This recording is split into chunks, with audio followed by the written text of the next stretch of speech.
This episode of the Capital G Show has been sponsored and paid by the Mega Man X lore. It's a funny video that's about 90 seconds long about the Mega Man X franchise. I actually like the video a lot. If you like Mega Man 2, you should check it out. The link is in the description. What's up, YouTube? Capital G here, talking about this really awesome card coming out of the Duelist Advent. It's called Reincarnation Dragon Samsara.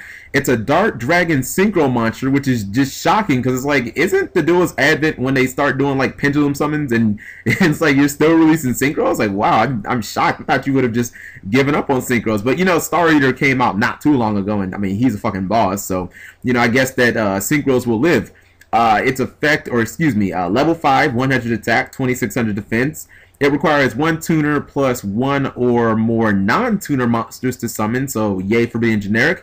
Its effect says, you can use the effect of Reincarnation Dragon Samsara once per turn. If this card on the field is sent to the graveyard by an opponent's effect or being destroyed by battle, you can activate this effect by targeting one monster in either player's graveyard other than Reincarnation Samsara, because that would be retarded, and special summon that monster.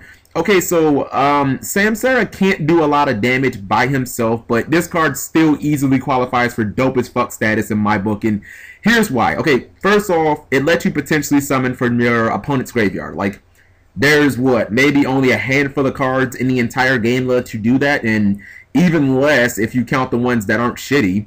It's a level 5, which means you can actually summon it using the Dragon. Like, finally! And it only took Konami 4 years to release one. Yay! Oh, by the way, did I mention that Samsara is also a Debris Dragon target? Because that's kind of important. Yeah, that 100 attack isn't so bad anymore. And even though Debris Dragon negates effects on the field, Samsara triggers in the graveyard, so it really doesn't negate shit when it comes to this card.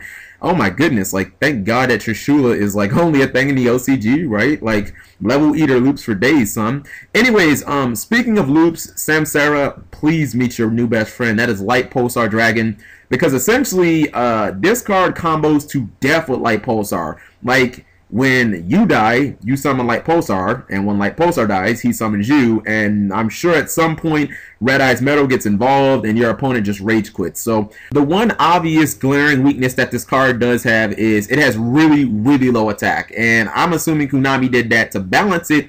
And when I say low, I mean like laughably low. Like, you know, I can get killed by a Treeborn Frog low.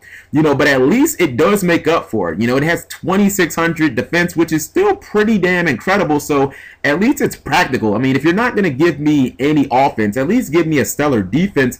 And it's also dark, so worst case scenario, if you're playing it in Chaos Dragons, which we've already established can just be nutty in that deck, you know, you can banish it for one of your Chaos monsters in an absolute worst case scenario.